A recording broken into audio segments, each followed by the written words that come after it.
Hey, and congratulations on getting access to this video course. We're going to talk about how to turn your idea into a WordPress plugin. Now, we're not really going to talk about hiring anybody or anything like that. We're going to talk about a very crucial process that most people tend to forget about. So a lot of people tend to go from idea to trying to hire a programmer. And that's the wrong way to go about this. And the reason being is because a lot of times, if you do not write your idea and turn that into the necessary project specifications that a programmer would understand, your costs will actually be higher, or you will get a lousy programmer that will say, yes, I can do that. I can program your idea. And then months later, you find out that the programmer doesn't know what they're doing and it's just a mess. So that's the reason why this is a process where we want to take the idea and turn it into a visual flow chart. We want to develop the user interface, and we want to figure out how to communicate that properly to the right programmer. By doing this, you're going to attract the right programmer instead of the wrong programmer. All right. So first things first, this is video number 1, which is the introduction. And I want to start by talking about a goal. The goal here, like I said, is to create project specifications that any programmer will understand. Yes, this process might be a little boring, but it's going to save you a lot of money. Instead of spending thousands of dollars, you could be spending, $500 or even $1,000 in the long run. Instead of wasting time and actually this taking 4 to 5 months to create, you could save time. So this is all about how to save time and money by doing things right. Get this wrong, and like I said, you're going to pay more. You're going to attract low-skilled people that are going to say, yes, I can do anything. And you're not going to know what to do. You're going to say yes, you're going to give in, and you're going to get the wrong person. So I want to make sure that you get this right, and you're going to pay less and attract the right person for this job. So quickly, I want to talk about mindset first. I really want you to focus on how the software solves a problem. Don't focus on how much money am I going to make or how profitable is this going to be. Focus on how the software solves a problem. And yes, that's fine when you're trying to figure out what the software is going to be about. You want to make sure that it's going to be profitable, but at the same time, you want to make sure that it solves a major problem, because that's where your money is going to be. So solution comes first, money will follow later. Now, here's a quick overview of what's inside this video course. Video 1 is obviously this particular video. Video number 2 is going to be researching a profitable plugin idea. So we are going to look at profitable plugins. We're going to look at why they are profitable plugins. So you can get an idea of what your best plugin is going to be. So if you have a plugin, great, you probably could skip this process, but it might be good to watch this so that you have an idea to make sure your plugin is profitable, right? If you don't have an idea, this is a great video for you. Video number 3 is verifying your idea. We're going to make sure that it is indeed profitable.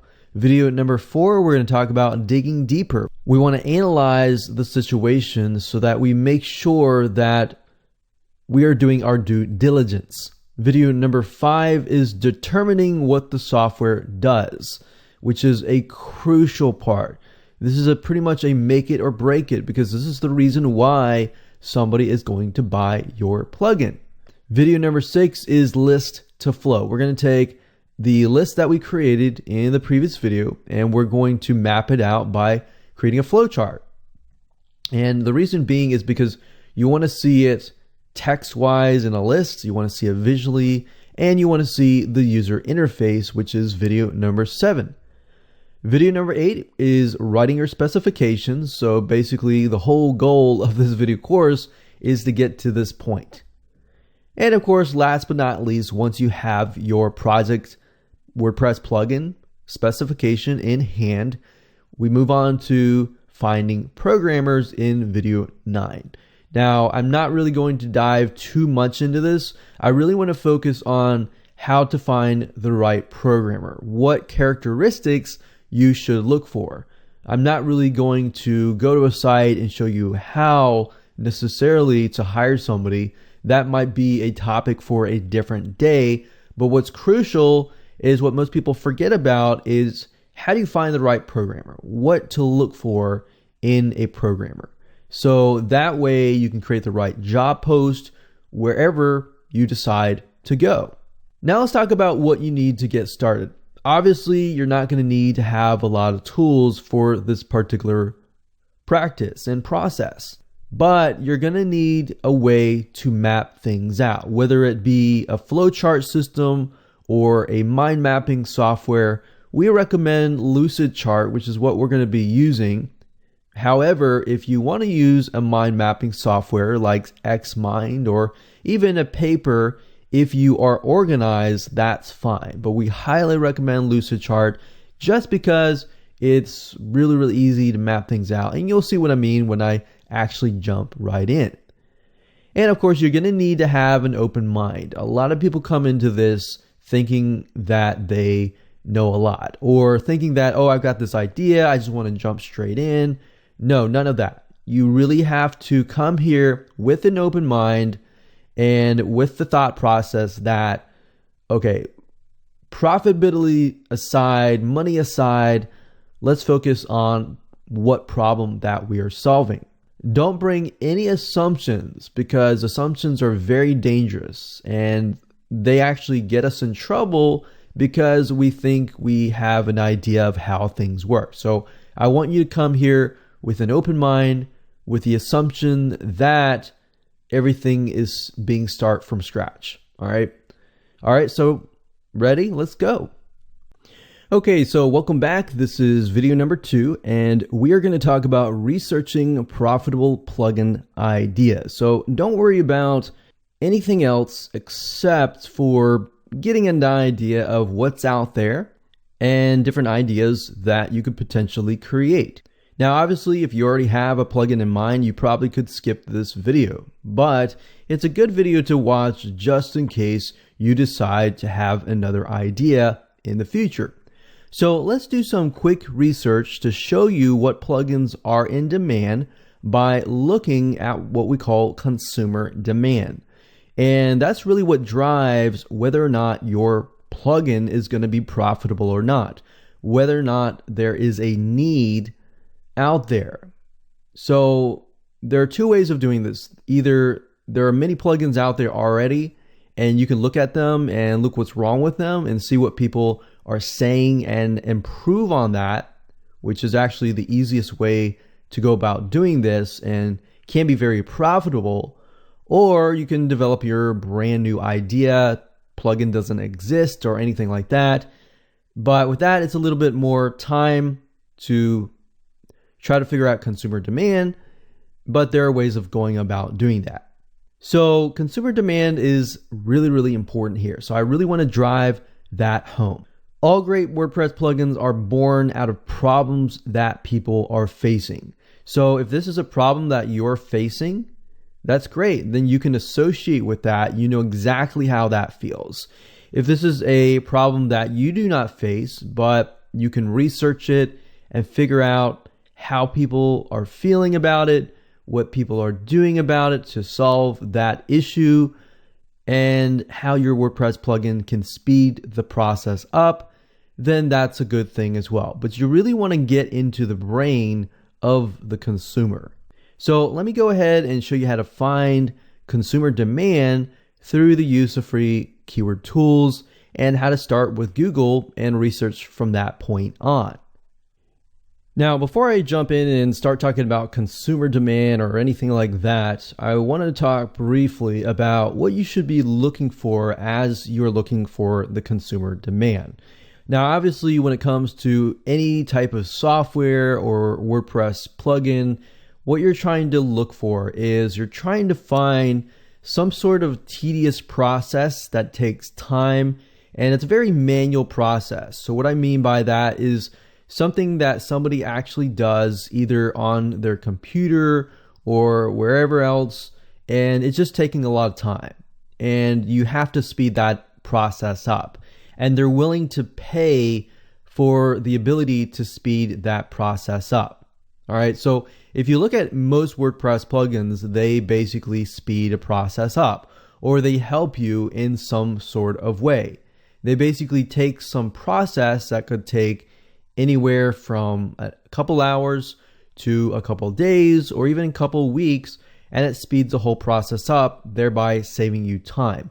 That's one of the reasons why most people buy pieces of software, because it automates the process. So as you're looking through for consumer demand, or as you're looking for plugins, you want to find something that is sort of a pain point, meaning it's really frustrating because you have to take all this time to actually do it. All right, so if we head back over to Google here, and if we think about it for just a second, if we think that softwares often are born from frustrations. So you can go to Google and type something like top frustrations and let Google complete it for you, such as top frustrations in life, top frustrations at work, top frustrations in gaming. So you could think about something you enjoy yourself, or something that you have done that takes time on the computer and you want to speed the process up. All right. But usually this process with a WordPress plugin needs to be something that is on your website. So top frustrations related to maybe your website. And then go from there and try to figure out what these top frustrations are. So if you just take some time to just go through the articles, so let's open up these here. And you may or may not find the WordPress plugin that you're looking for, but you're kind of getting an idea of what is happening on the website itself. So we can see like playing Messenger, lacking communication, changes, continuous edits. So maybe you could develop a WordPress plugin around that. Wavering deadlines, time management. You could develop a WordPress time management plugin. You can go through here. We can go to a different article here. So this is Quora, and we see this guy says providing high quality fresh content. Maybe you could develop a plugin that pulls in YouTube videos or content curation to make it so it's easy for people to develop content. Or maybe you can develop something that allows them to create fresh articles really, really fast without plagiarizing, of course. And then we go down and let's look at a different article. What are your top 3 frustrations with your website? Too much content that overwhelm the reader, user design and user experience, directing the user to the right content and workflow. So going through here, what you're looking for is a pattern. If you can see several people saying, I have problems because just finding fresh content is just a big roadblock in my life. If you see tons of people saying that, the next thing you want to do is you want to head on over to wordpress.org/plugins over here. And then you want to type that in. So we could type in something like time management and see what we get. So as we can see, a good amount of plugins, and we can see, if we can see more plugins, that means there is definitely a demand. Now, if you see a lot of plugins, but there's no feedback or ratings or anything like that, that might not be a good sign. But another thing you can do is you can see a lot of times you'll have like a really good plugin, but nobody leaves any reviews, right? So we got 4.5 stars out of 5, 22 reviews. But if you look down on the bottom left-hand corner of these boxes, you can see that 40,000 people installed it. All right, so that definitely shows there is a demand for that plugin. So if we look over here, easy appointments, 3,000 installs, 100,000 installs for events manager. So we can see the demand by looking at wordpress.org plugins. But Jetpack here is obviously created by WordPress, so obviously they have 3 million active installs. So that means that 3 million people installed it on their WordPress site. So what you want to do is you want to go through here and find a WordPress plugin that really stands out to you. So let's say we want to click on this one here, and you want to get an idea of what it does. And then you want to take a look at the 1-star ratings. Why 1-star ratings? Because you want to find people's frustrations. You want to see if you can find a pattern. Now, if this WordPress plugin is really good and you're asking, how can I compete with these guys? Well, you can look at the 1-star ratings and see where this plugin falls short. If constantly people are saying this falls short because of this, and this, you can go out and create a WordPress plugin based on that particular shortcoming. And then you come out with it and you know that it's going to sell because you have so many people that are frustrated. Now, obviously, you need to make sure that people are willing to buy for that. And we'll talk more about that later. But that's just a simple process that you can take by going to Google, typing in top frustrations website, or things I hate about my website, or something related to WordPress, and then find those and dig deep into those pain points. You can do the same thing with YouTube. You can do the same thing with Facebook. Use the search bar at the top and find frustrations that people have. So that's a good way to kind of figure out consumer demand in the terms of figuring out how many people are frustrated with the specific problem. And that's really what we're trying to drive home. All right, so let's move on to the next video. Okay, so welcome back. This is video number 3, and we're going to talk about how to verify your idea. So in video number 2, we talked about finding consumer demand, finding the frustration and the pain points, and then figuring out what the problem was. Now let's verify to make sure that it is profitable. So we want to take that research and start spying on software developers that are already doing well. You already saw a glimpse of the active installs and how to figure that out, but we're going to take it one step further. And I want to tell you that not all plugins succeed, and it's easy to want to jump in and just start selling. There are many marketplaces out there that allow you to sell your WordPress plugins. And let's take a look at some of those places and verify your idea. Okay, so what you want to do is head on over to the browser here, and you can go to Google, you can type in WordPress plugin marketplace, but what you're primarily looking for are marketplaces that sell WordPress plugins and people are actually buying them. That's what you're looking for. You're not looking for marketplaces that are giving away free WordPress plugins. You're wanting to make sure that people are willing to pay money for it. Now, you can go through here, decide what you want to go to. That's fine. But in particular, I typically use a site called Envato Market. And in this case, the site is located at codecannon.net. That's codecannon.net. And if you go over here, you're going to be able to go under WordPress and you can see all of the WordPress plugins. So they have everything categorized. You can have add-ons, advertising, auctions, calendars, e-commerce forums, galleries, media, membership sites, newsletters, SEO, and so much more. All right. So you can go through here. You can pick a category if you want. Let's say SEO, or you can simply enter the keyword up here.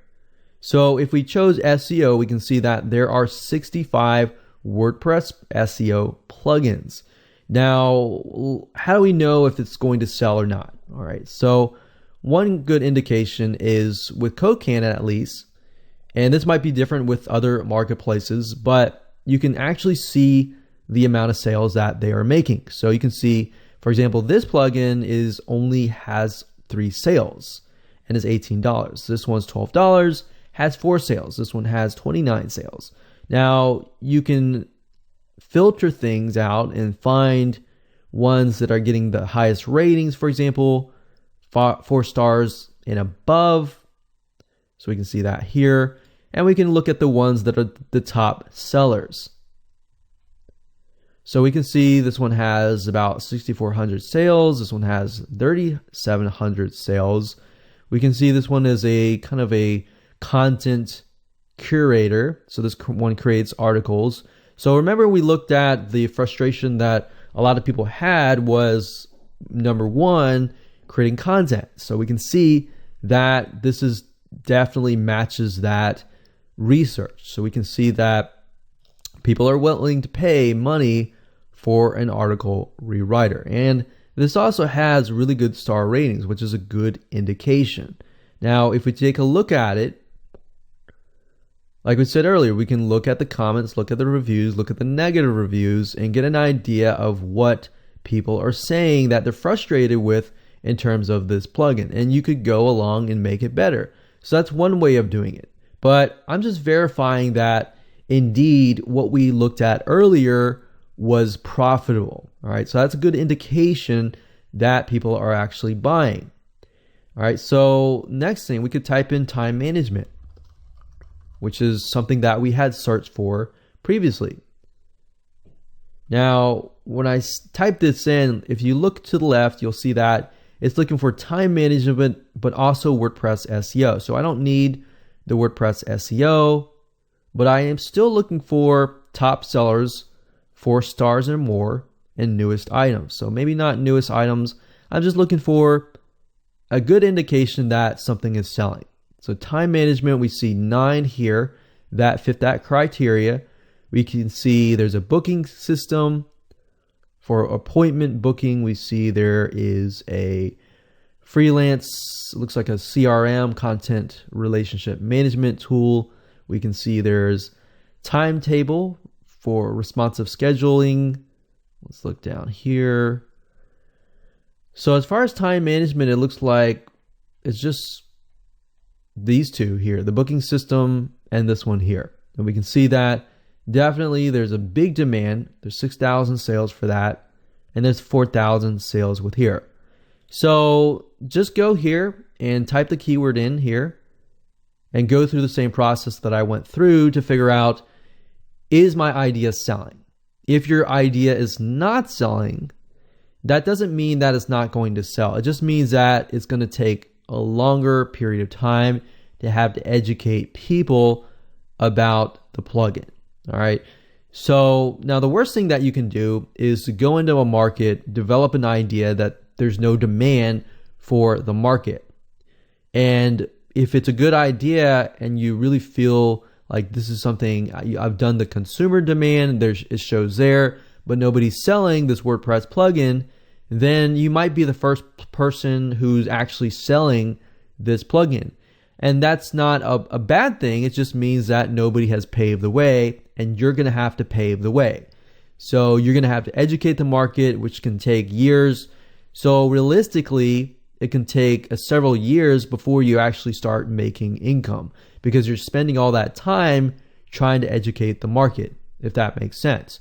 But if you find something that is already profitable and build upon the frustrations that people have, these people have already paved the way for you, and having competition is actually a good sign, because people are already educated and they are buying. So with that said, let's move on to the next video. All right, so welcome back. This is video number 4, dig deeper. So once you have solidified your idea, let's dig deeper. And what I mean by that is trying to actually analyze, break it down, start writing things down, and start brainstorming, because we've already done the research process. But this is usually when people go out and hire a programmer and they say, hey, I really like this plugin. And they approach a programmer and say, can you clone this plugin? Now, I caution you and I say, don't do this. That's a big mistake. And this is something that a lot of us do. I did it at one time. I've had seen a lot of people do this before, and it just creates a lot of heartache, lots of loss of money and loss of time, because what you end up doing is you hand this idea to somebody else who has a different idea. So it's kind of like the telephone game where somebody tells you something and then you tell somebody something and then somebody else tells something. So their idea of what you just said has nothing to do with what you're thinking. So you want to make sure that you have a clear-cut project specification that says this is exactly what I want, and then they go and program it. All right. So that's the reason why I'm putting you through this process. So like I said, never, I repeat, never ask a programmer to clone another plugin. Make sure that you have dug deeper and figured out what exactly your plugin does.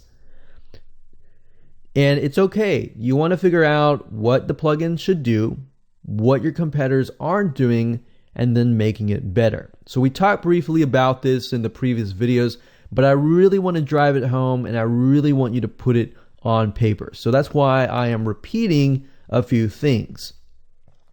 So the goal in this video is to merely figure out what the major problem is. List out the problem, list out the solutions that are there for the problem and that solve the problem. Is there a manual process that can be automated? Is there a tedious process within this problem? Because that's a good indication on whether or not this is going to be a successful WordPress plugin or not. Successful meaning whether it can be developed or not. And I'll actually show you an example. I'll break it down so that you can actually see what that looks like. We're not just going to talk theory and concepts here and fundamentals. We're actually going to take an idea. I'm going to list it out, list out the problem, and so that you can see the exact process and that you should be able to follow along. Now, another thing is there a process? And if there is, this is great because then you know you can automate or speed up the process by using a WordPress plugin. So let's dig deeper and let's look at an example. Okay, so homework time. What you need to do is you need to pull out a WordPad or your favorite word processor and then simply type these out. So number one, list out the problem. Number two, what is the manual process? Number three, how annoying is this process? And number four, what does this process make you lose? Number five, what does this process make you want to do right now? Does it want to make you pull out your hair? Number six, list out possible solutions. So possible meaning different solutions. List out how these solutions would make you better. For number seven, make you happier and make you gain something. So what I'm pushing you through is you're going through what the consumer is thinking. All right. So list out the problems. Let's think about some problems that we actually looked at. If you remember in the previous videos, we found that a lot of people were frustrated with creating fresh content. So creating fresh content on an ongoing basis. So that was one of the major frustrations in relation to the frustrations with the website, remember? Now, what is the manual process? Well, there are many different ways of going about this. So manual process is obviously creating content from scratch. Now, what goes into that content creating from scratch? And I want you to list out everything that you can think of. So in this case, the manual process is finding maybe keywords that people are looking for. So maybe finding topics. So that would go under finding topics. And then when you're finding topics, finding keywords that people are looking for, and then finding or writing articles. And before that, okay, so finding topics, let's see here, finding keywords that people are looking for, how to write the article maybe,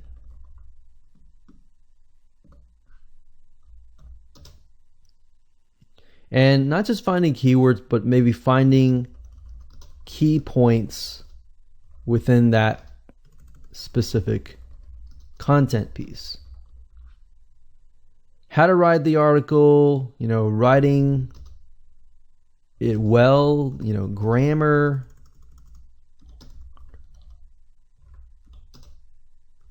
It's just, and as we can see, it's very time consuming.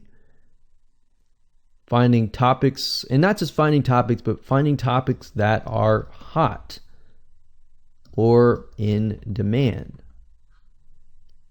Now, as we go through this process, what are you noticing right now? I'm noticing that a lot of it is actually the process of finding topics, finding keywords, finding key points.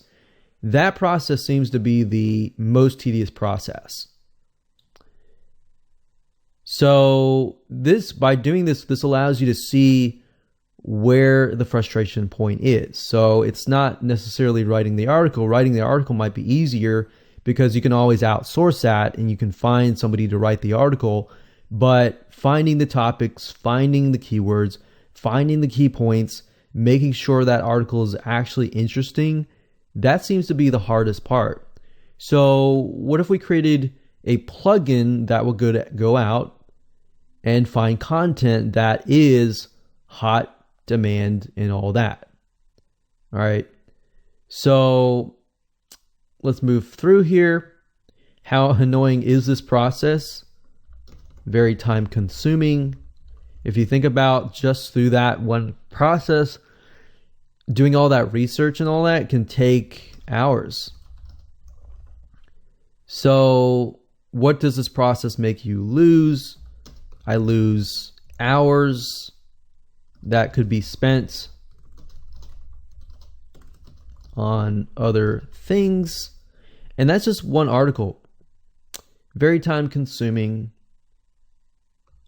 Take hours. What does this process make you want to go do right now? It's very frustrating, I can see, because creating, if I have to do this on and on and on, it's a very, very tedious process. So I think in my brain, if I had a plugin that would allow me to find content, maybe not necessarily the topics and all that, but maybe find hot topics, but maybe help me find hot content.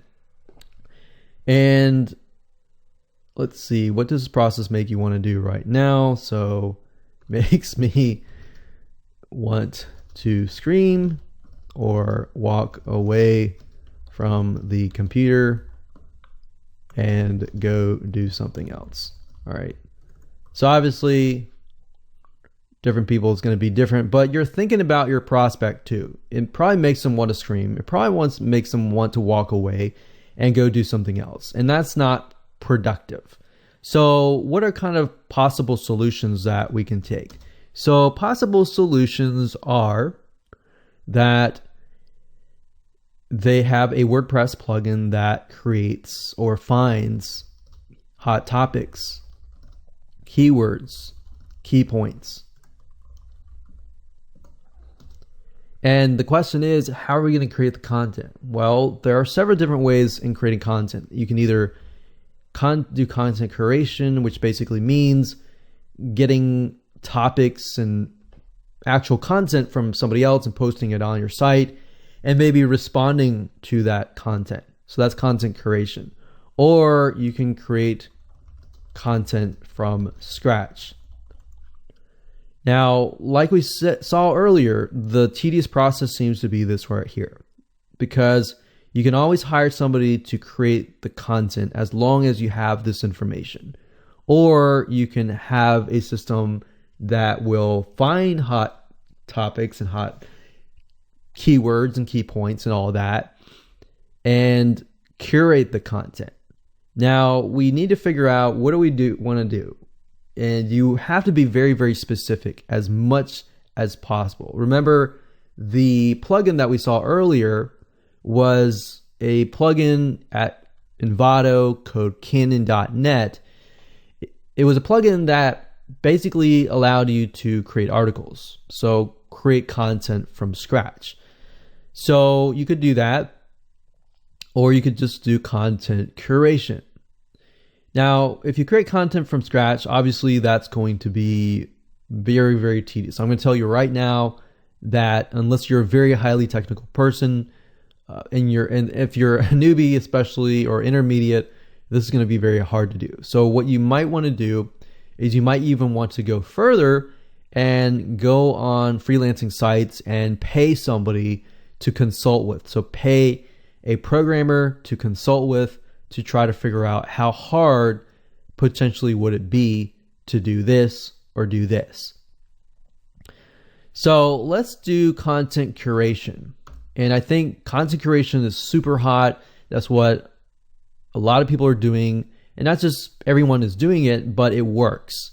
People on Facebook pages, you see every day, most Facebook fan pages, what they're doing is content curation. They're pulling in memes, pictures, or even blogs or sites that are not theirs, but they're sharing it. That's content curation. So let's maybe develop a WordPress plugin that finds hot topics, keywords, key points, and content curation. So finds, in this case, finds hot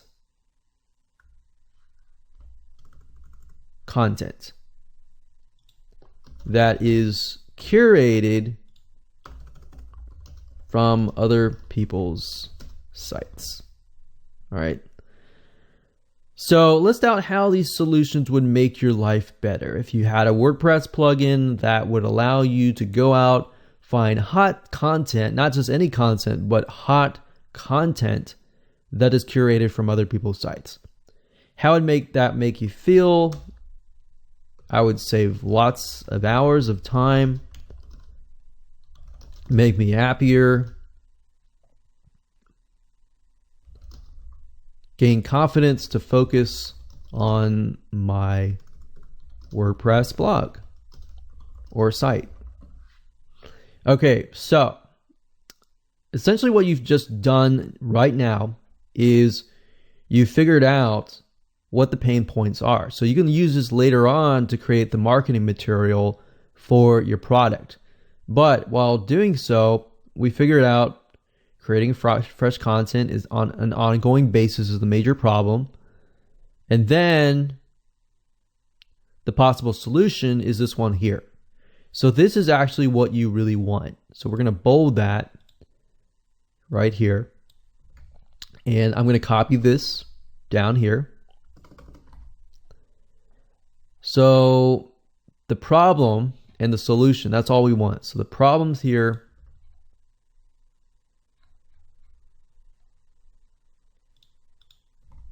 And the solution's here.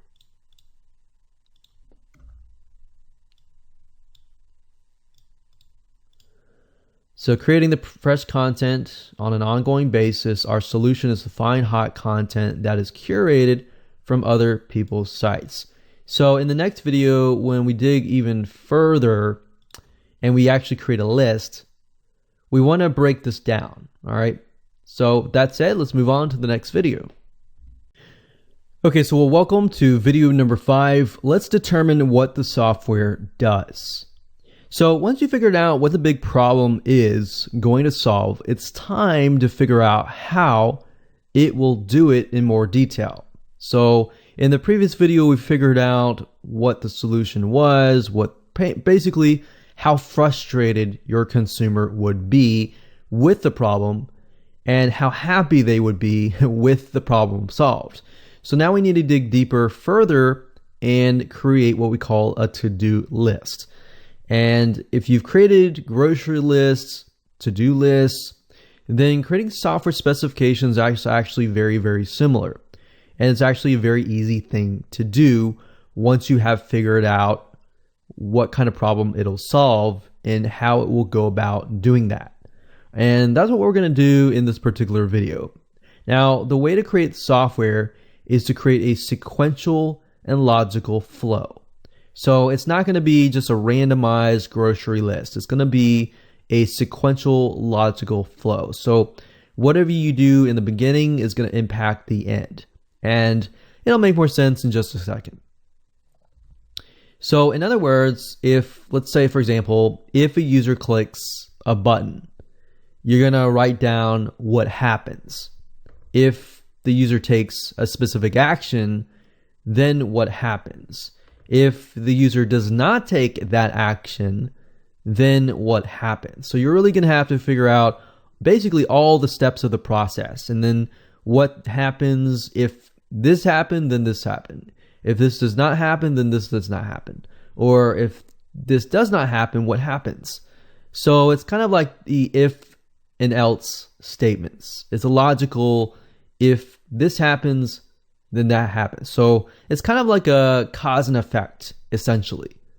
If I drop this ball, then the ball bounces, right? If I throw the ball at the wall, then the ball either bounces to the left or the right. But in this case, you're going to know exactly where the ball falls if you're going to be able to develop the software correct. So let me actually look deeper. Let's take an example, and I'm going to show you how this is all going to work so it makes sense to you. Okay, so back to where we left off in the previous video. What we're going to do now is we are going to break down the list of possible solutions. So we already figured out that the problem was creating fresh content on an ongoing basis. Now what we're going to do is we are going to take the list of possible solutions right here, which is finds hot content that is curated from other people's sites and maybe places it on the WordPress post or the page. So let's write that down. So finds hot content that is curated. Let's say break it down here. So basically what we're trying to do here is we're trying to figure out the process. Whether you go out on YouTube and you watch a video and you figure out the step-by-step process, what happens behind the scenes, what it does, what the user does to have to interact with the software for it to do such a thing. And you know, you're not going to get everything perfect, but if you find a good programmer, they're going to be able to fill it between the gaps. You're going to be able to figure out what they need to do. What we're trying to do is we're trying to do as much legwork as possible to make it easy for the programmer. All right, so first we need to have a tool and a WordPress plugin where maybe somebody enters a topic or a keyword. So let's say user enters something like I'll put brackets around it, topics, keywords, something. And then the plugin needs to do something next. So obviously, you know, if you go to Google, for example, and let me break it down. If we go to Google, the user obviously goes to Google. Now, the user essentially can be the plugin. So the plugin goes to Google, then it takes the keyword and the topic, and then it enters it into Google, for example. So let's say we're looking for some hot topics such as kidney stone solutions. All right, so let's just put that here. And so we have that here. So the machine comes here, they look through, and they try to find hot content. Now, the question that we need to figure out is what is considered hot topics or hot content. It may not necessarily be something that is ranked up here, right? So how do we know if it is hot content or not? Well, one way to figuring out, especially within Google, is when you type in something like kidney stone treatment. You see how Google suggests certain topics and all that? So we know these are hot topics because Google suggests these. In order for these to actually get in here, this basically means that tons and tons of people are typing these in. All right. So maybe we can have a WordPress plugin that goes to Google, we type that keyword in, and it tries to fill in the rest. So maybe it grabs the Google Suggest keywords right here. And then from that, it gives you a list of keywords. All right. So in this case, we can say kidney stone. And then if somebody types that in, it grabs these in here. So let me write that down here. Okay, so user enters topics and keywords. Let's say user goes to Google. And I'm going to rewrite this in a minute, but let's just make it simple. User goes to Google. User enters topics and keywords. Google gives a list of suggested keywords, suggestions. And the normal process is that the user, copies the top 10 suggested keywords. So what I'm doing right now is I'm trying to break it down to what the user does. Don't worry about what the plugin does yet. We're going to do all that in just a minute. So user goes to Google, they type in the keyword, then Google gives a list of keywords. So you're telling us what the machine does and the user does. User copies the top 10 keywords, and then maybe the user goes to, let's say, Facebook or some blog site, maybe Blogger, or let's say, we'll just call this user goes to popular blog directory.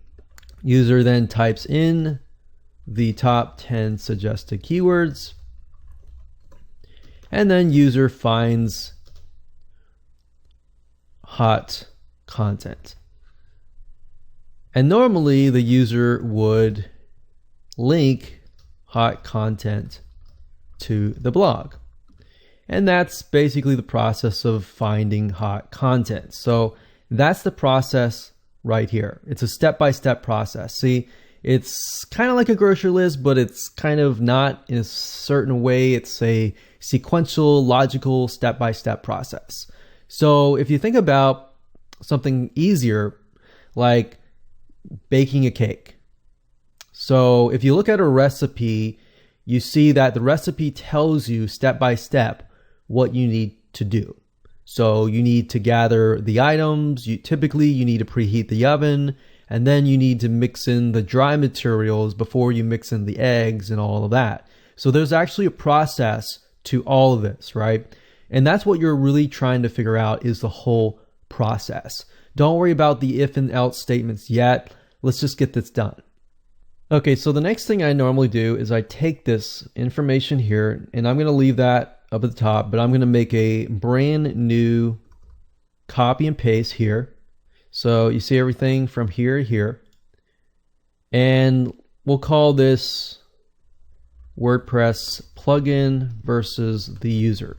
So now what we're trying to do is we're trying to write what the process is, and then we're trying to translate that into how the WordPress plugin acts and how the user acts. Okay, so starting from the beginning again. User goes to Google. Now, in this case, the user is going to have to stay inside of the WordPress plugin. They're not going to be able to leave or anything like that. We're going to want them to be able to click a button and it all happens. All right. So user goes to WordPress plugin after they have activated it. And then the user enters maybe a keyword. All right. Now, obviously, they're still going to have to go to Google, right? But the user's not going to go to Google or any outside sites. That's the WordPress plugin's job, right? So the WordPress plugin, we're just going to call it plugin. Plugin goes to Google and then enters that keyword that the user just typed in. Now, Google gives a list of those suggested keywords, and then the plugin copies those top 10 suggested keywords. Then the plugin goes to the popular blog directory, whatever that we specify later. You could even tell the programmer, hey, I want these lists of, links or directories. And then the user types in the top 10 suggested keywords. Now, In this case, the plugin is doing everything. Typically what happens is the user just enters a keyword and then the plugin does the rest. So the plugin types in the top 10 suggested keywords. Plugin shows shows a list of the hot content. User sees the list and chooses.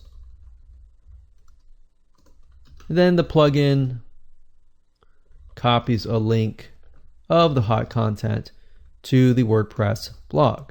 So this takes somewhat of a practice, but that's why I'm showing you the step-by-step process. So first things first, you go through here, you list it out, then you reorganize it. And then if you notice, what I'm trying to do is I'm just showing what the user sees.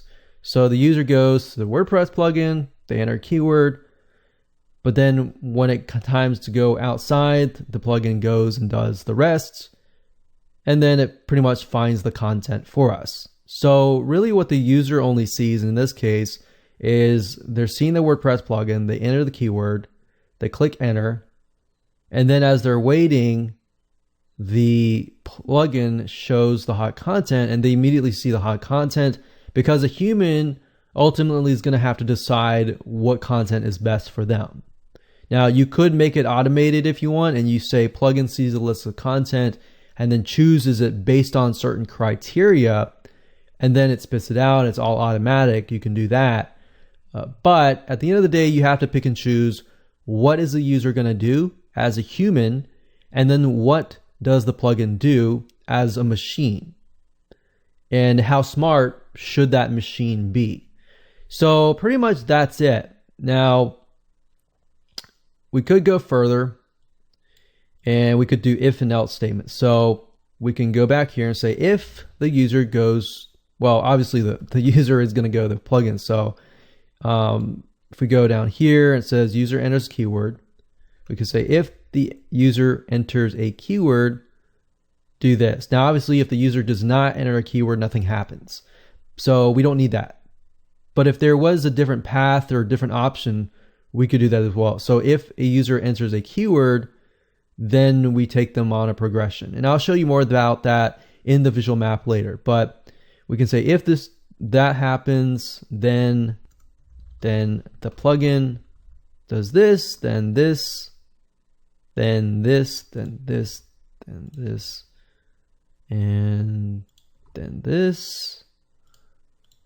Then if user sees a list and chooses, then this. Now obviously if user does nothing, then nothing happens. So it's pretty self-explanatory. Most of the time that's the case.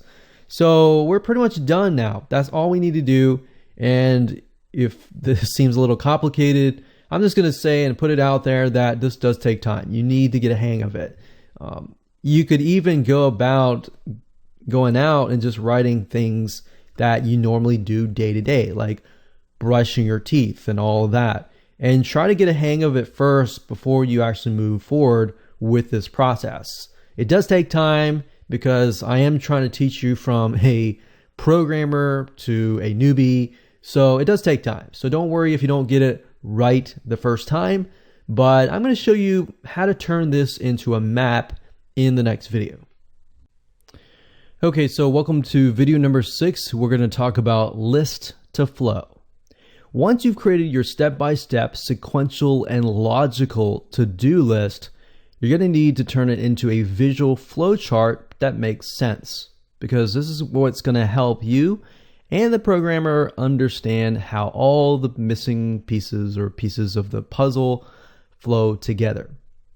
So let's hop on over to Lucidchart and build out your visual map, which is crucial to understanding how it all works. All right, so let me go ahead and show you how. Okay, so we're going to take the list that we created earlier, which was the if then else type statement. As you can see, this one's actually fairly easy because it's pretty self-explanatory. It's very straightforward. Depending on how complex your software is going to be, it's going to vary. So I'm not going to be able to say if it's super complex or whatever, it's going to take you time. I'm not going to be able to tell you how long it's going to take. But ultimately, if you want to sell software, this is all part of the process. Now, we're using Lucidchart, as I told you earlier, and very, very easy to use. What we're trying to do is we're trying to turn what we see here into a visual flow chart. It's going to be able to make more sense when you actually see it visually. All right. So let's just enter this. So WordPress plugin, let's kind of name it first. It's going to be WordPress plugin : hot content finder. And of course, I probably could create a better name for that, but we're just going to go with it. So I'm going to type that in here. And I pulled in a text icon. What's nice about Lucidchart is you can pull these items over and you can create basically a flowchart. So I'm going to make this a little bit bigger so that you can see it, not too big like that. And we're going to put that here.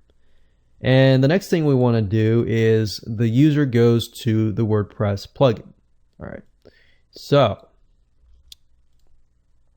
let's just copy a box over here and type that in. So user goes to WordPress plugin.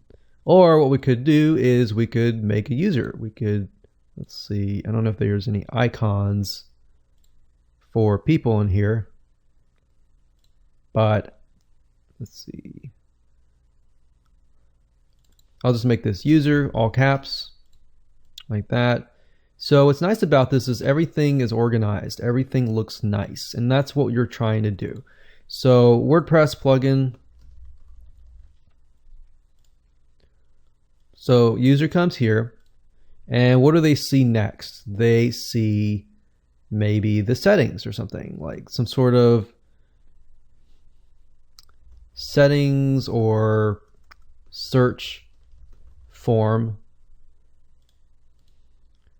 All right, so user goes to plugin, they enter a keyword. Okay, so the next thing is on the search form,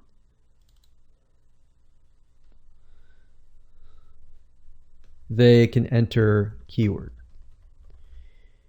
Now, before we do this, what does the person see? All right, so do they see maybe a list of their campaigns first? So you want to take a look at other plugins and get an idea. So we could have plugins and we can have campaigns. So maybe they see a list of campaigns first. So we'll type in list of campaigns. And I'm going to try to make this a little bit bigger so that you can see it like that. There we go. So user, we'll make the user kind of a pink. So that's nice. You can also change the box colors. You can also change the colors of the text as well and the font as well. You can also drag and drop images into this as well. So there's a lot of things you can do, but just keep it simple. All right, so they see a list of campaigns, and then maybe they have the ability to create new campaigns. So create new campaigns. So what you're doing, as you can see here, it's not exact with this. It's sort of even more. So they have the ability to see a list of campaigns that they can go and edit the campaign, or they can create a brand new campaign. If they create a brand new campaign, then what next? Well, next, maybe they create or find hot content. So within that one campaign, they can find hot content. Now, what else do they see within the campaign? Well, maybe besides that, they can create the name of the campaign. So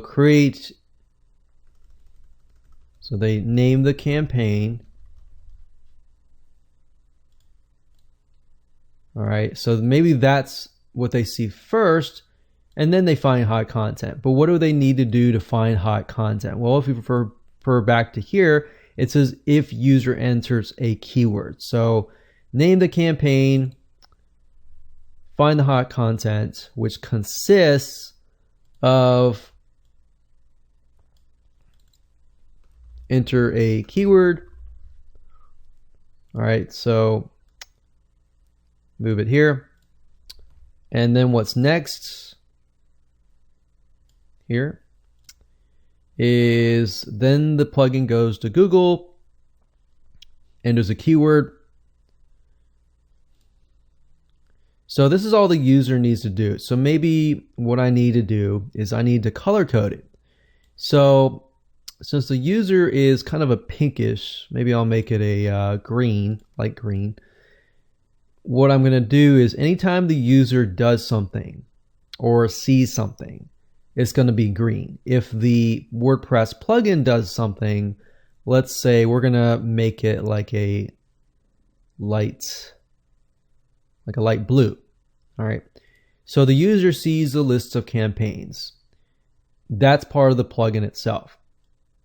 So I'm going to make this blue, create new campaigns, find hot content. All right, so all of this is blue because this is part of the plugin.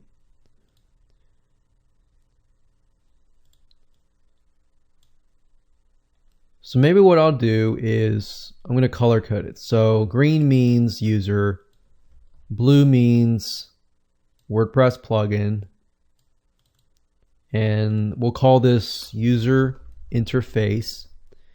And then of course we have the third thing, which is what the user or what the WordPress plugin does. So WordPress plugin action. And we're going to make this maybe a purple, a light purple. All right.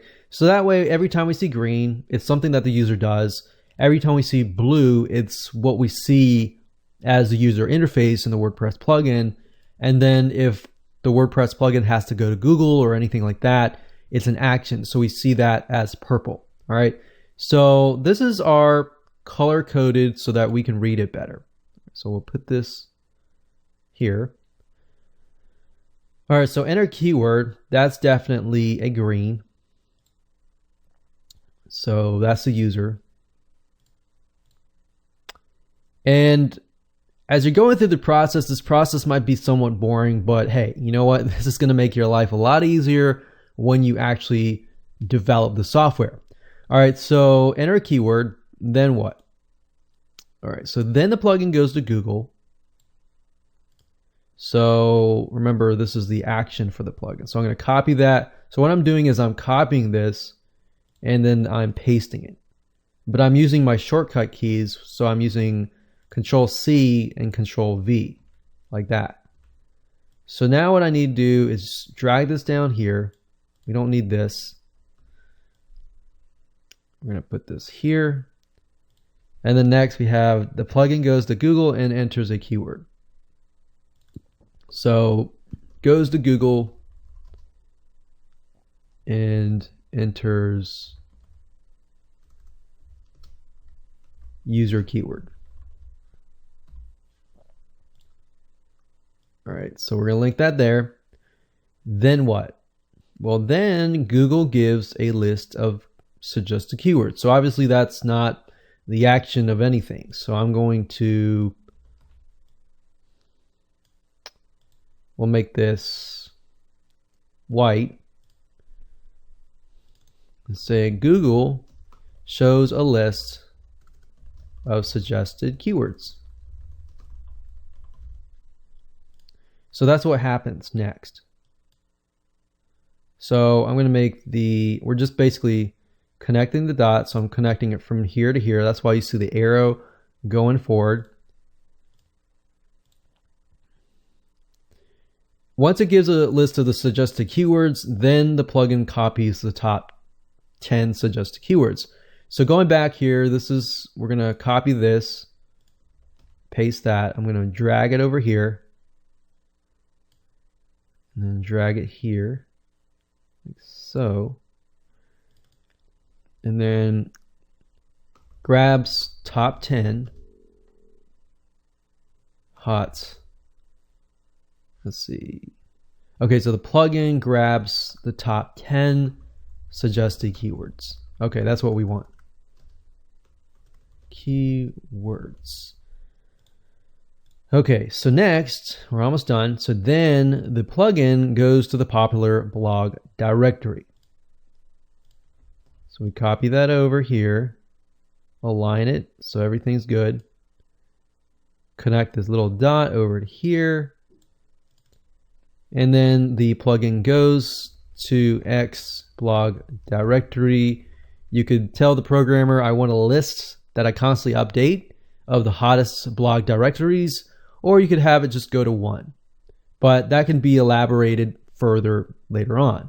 So it goes to X blog directory and enters the top 10, I'll just call it SK, suggested keywords. All right. So from there, what next? So types it in, and then the plugin shows the hot content. So usually at this point, though, of course, in detail, we have blog shows hot content.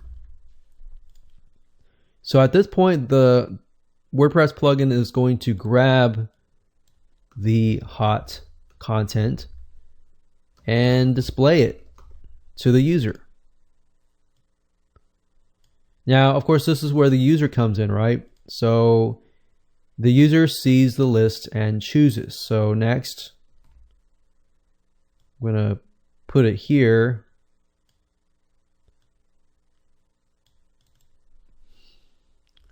User sees lists of hot content and picks. Next, once after they pick, then what? Okay, we go back here. Then the plugin copies a link of the hot content that the user chooses to the WordPress blog.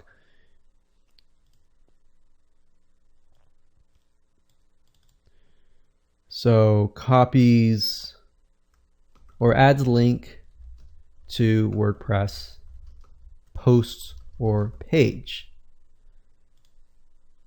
Then you could get all elaborate and you could say, hey, after that, the system will allow the user to enter information with their thoughts and all of that on the content so that it is properly content curated.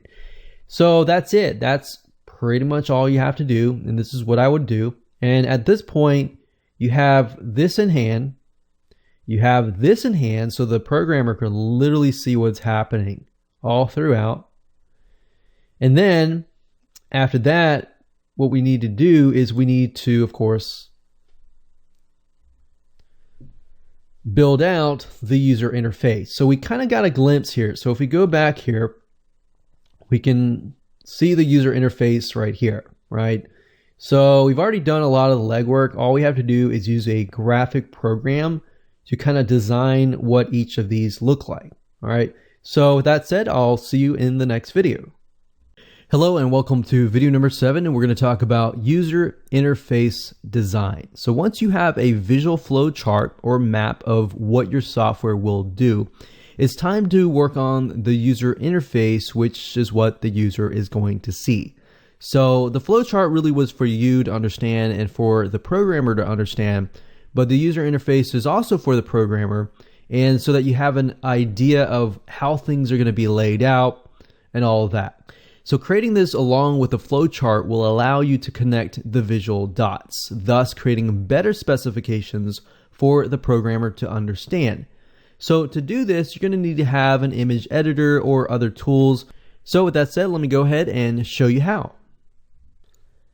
Okay, so this is kind of going to be the fun part because you get to actually create the user interface, which is what the user is going to see. So if we go back to Lucid Chart over here, we saw that we color coded everything just to make it easier. If you think about it, if we didn't color code it, it would be hard to figure out what is happening. So we can see that the user comes in, They obviously see the WordPress plugin, and what we need to figure out is what they're going to see. All right. So obviously the programmer, if they have CSS and a little bit of design, and if they've developed WordPress plugins in the past, they are pretty much going to be able to figure this out. But you do want to give them some guidelines, but you don't want to say, hey, you have to do this, but you want to give them some structure so that they have an idea of what you're looking for. Because otherwise what happens a lot of times is, even with website development or any project development, is a lot of times people say, I want this, but they're thinking this, but then the programmer is thinking something totally different. So you want to make sure that you are able to make sure that they're on the same page. All right. So we come back here, and this is what the user sees, the WordPress plugin. They see a list of campaigns. They have the ability to create new campaigns, and they name the campaign. They find the hot content. So if I go through here, it's pretty easy. In fact, most programmers should be able to figure this part out, this, and this. Now, we just want to make it, like I said, just to make sure that we're 100% on the same page. So what do we want people to see when they first see the WordPress plugin? Maybe they see the list of campaigns, and maybe they see the ability to create new campaigns. So let's write that down. So I want you to open up Paint or whatever you want to use. Let's just use Paint because that's the bare bone minimum. If I can use Paint, you should be able to use Paint or something else. All right, so usually when you come to a site, let's see here, I haven't used Paint in a while, but you normally, let's use this here. Let's see what happens. Okay, so normally you enter a box like this, and then of course you see the left-hand side with a WordPress plugin as the menu bar, and normally you see like the plugin, information here. And then of course you see like, the top bar, and then of course the main part is right here. So maybe we'll make this red, and actually, yeah, we'll just keep it black. All right, so within here itself, we have the options here. So maybe the menu bar here, we could say menu bar. So I'm going to make an arrow here, and the menu bar, they should have the ability to see a list campaigns, create new campaign,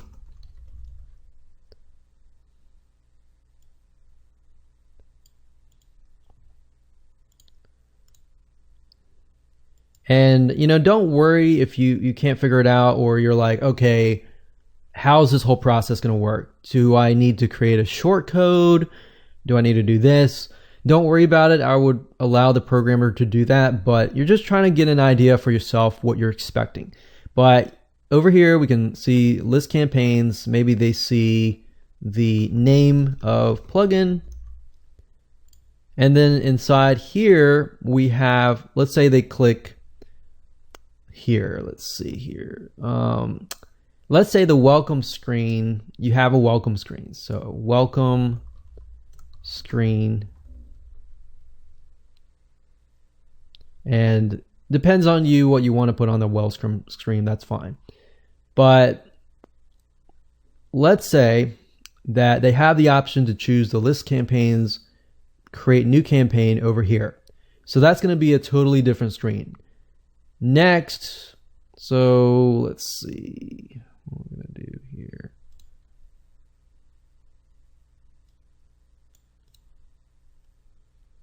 Next, I'm going to open up a new window. So that's going to be screen 1, the welcome screen. All right. So now we're going to be focusing in on that little box. So I'm going to open up a brand new window and we're going to put a box here. This is what they're going to see. Now, if they click on create new campaign, or let's say this, they're going to click on list campaigns. So I'm going to type list campaigns. And let's see, we're not going to focus on the menu bar. We're just going to focus on the main box kind of thing. So let's go back over here. List campaigns. So what do they see? Maybe they see statistics. Maybe they see a list of campaigns. What do they see? So we're going to say, all right, let's do that. You know what? I'm just going to make a menu bar so it's just easier.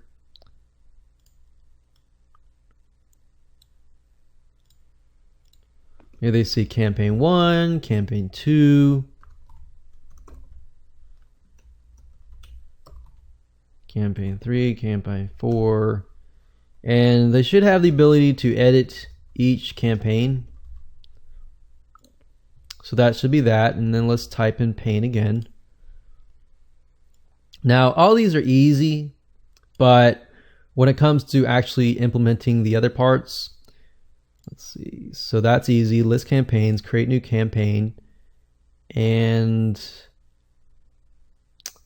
so we have create new campaign. Let's do create new campaign. So you might be thinking, why am I doing this? Well, I just told you the reason, but it'll make life easier, a lot easier for you later on. So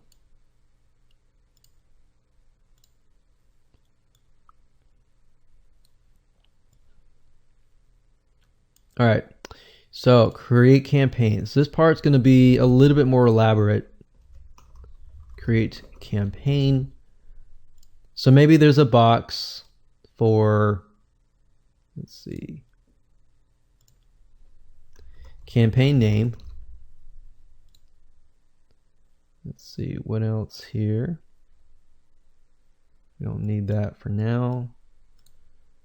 Move back here. Okay, so name campaign, then find hot content, but then they need to enter the keyword to do that. So name campaign and then maybe keyword. Enter keyword. So maybe we have a box like a form field here, and then maybe there's a form field here for the keyword. All right, so we enter the keyword here. They enter the enter button. So let's see. Maybe there's an enter button. So we'll just make the star as like the enter button or something. They click the star and then it produces the content. So from here, maybe there's a progress bar.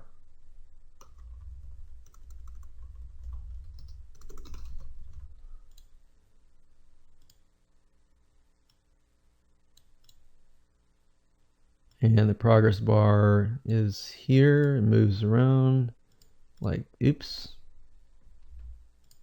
like that. Make it blue like that.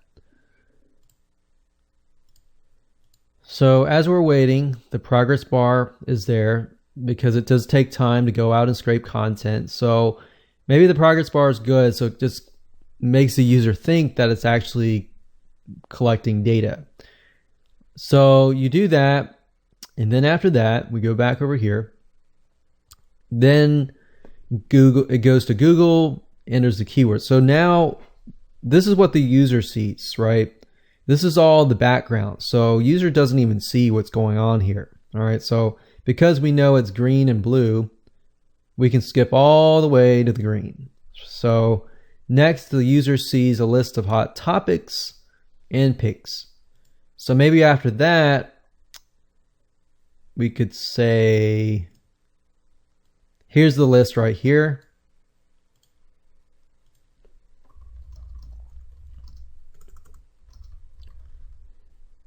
So maybe they see a list here, a large list, and they can choose or they can select which ones they want. So maybe there's like a a radio or checkout checkbox or something where they can select the hot topic that they want. They select it. And then of course, the next screen would be, it actually copies the content to the WordPress blog. So how does that look like? Well, maybe it automatically does that. I don't know. But that's really between you and the programmer, but the programmer should be able to figure all that out. So that's not something that you really have to worry about. So what I would do next is I would just, copy this and save these to your computer, and you're pretty much good to go. Now, I'm not going to close all these out because we're going to need this in the future video when we put together the final specifications and the final contract. And we'll see you there. Hello and welcome to video number 8. This is writing your specifications. So congratulations, by now you have in hand the most important part of the software creation process. Now all we have to do is take everything that we have put together and make it look like it's something that it's an official document that you can hand over to your programmer.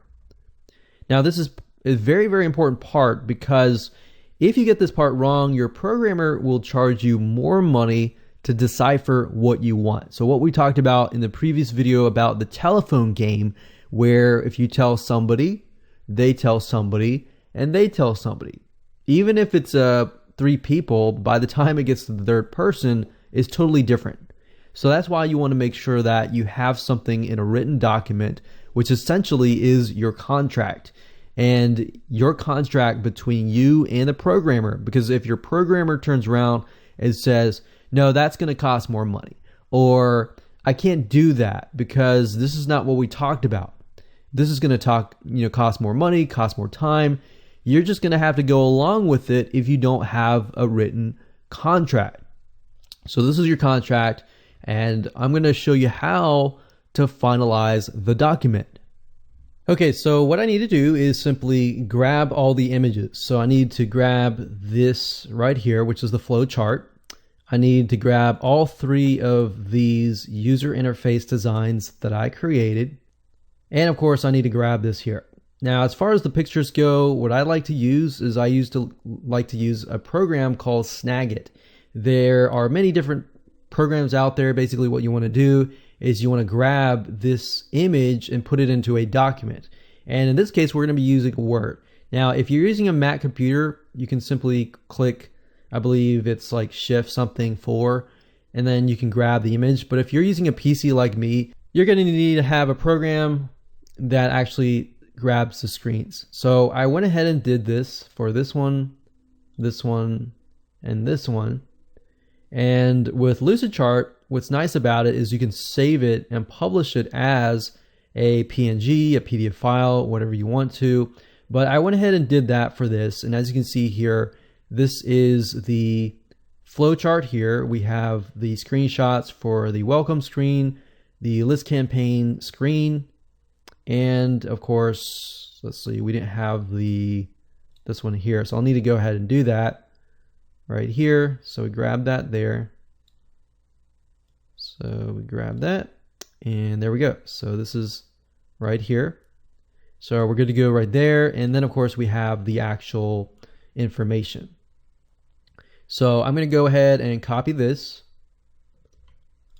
and I'm going to go to Word, and let's just go ahead and copy and paste that in here.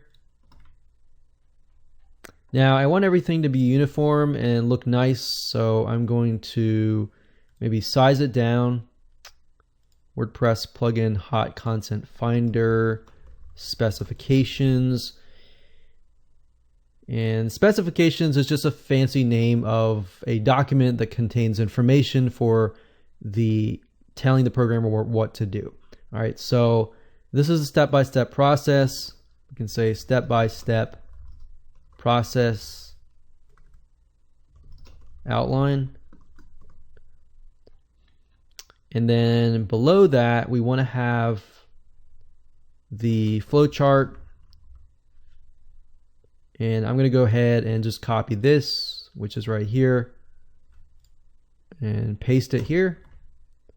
So what I did just now was I just selected all, and I'm using a PC, so I did Control A, Control C, and I'm just copying it directly. Another way that you could do this is save it as an image, and of course go in and insert the image into the Word document. So that's what I did here. Next thing we need to do is we have the user interface design. So we want to make sure that everything is in order. So this one's the first one, which is the welcome screen. This one's the second one, which is the list campaigns. So we have that here. And we have this one here. And then of course we have this one here. And there we go. So that's pretty much it as far as the images and all that goes. Now you still need to write down the deadline, and this is something that you're going to agree upon with the programmer. Expected deadline, what is covered for the price. So price, bug, price, because that's something that most people don't think about. They don't think about the bugs.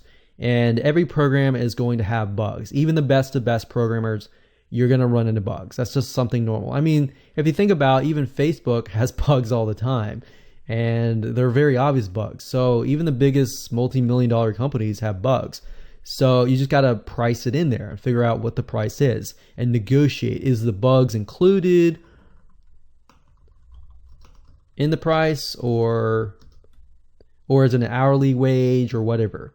I will say from experience that a lot of programmers will say, hey, I'll do it for like $500 just because they need the money at that moment.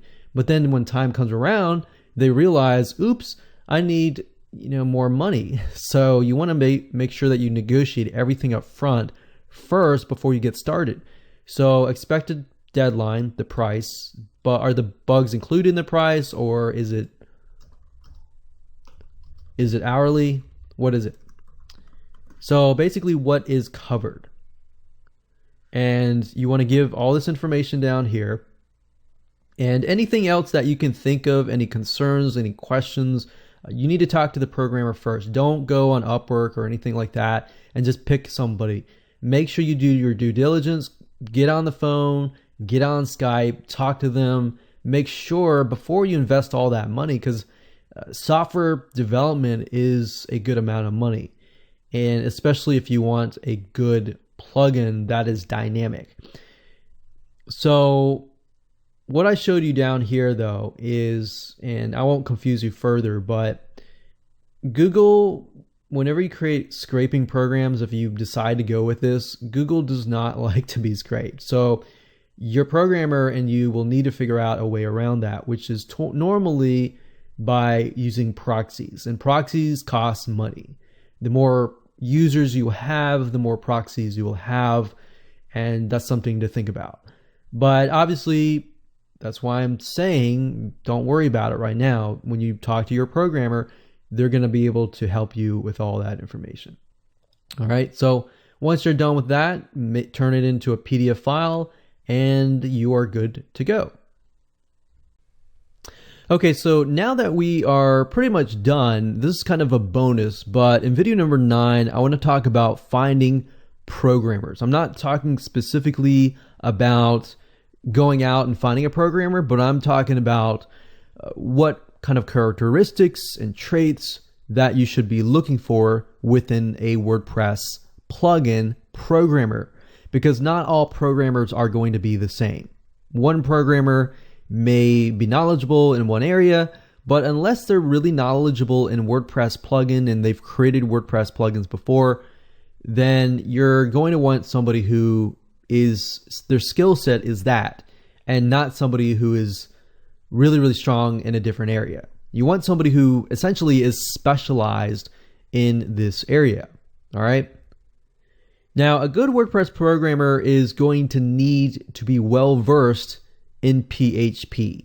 PHP is basically a web application programming language. You don't really need to know all that, but it's just PHP. And then MySQL, which is the database that the WordPress runs on. And PHP and MySQL actually is a program language that runs many other frameworks besides WordPress. So just keep that in mind. So they also need to be well versed in the WordPress framework, meaning they have developed WordPress plugins before. Now, they should be able to do a little design, but don't worry if they're not super fantastic on the design level. You want somebody who is strong on the programming side, more importantly. Now, I want to warn you and I want to caution you. There are tons and tons of PHP and MySQL programmers out there. But unless they have produced at least minimum 3 WordPress plugins, do not go with them. Because like I said earlier, PHP and MySQL is a very common language to produce web applications. They should also be well versed in CSS3 and JavaScript. CSS is a design element which will allow them to create the user interface based on what you created earlier and make that happen and make it look nice.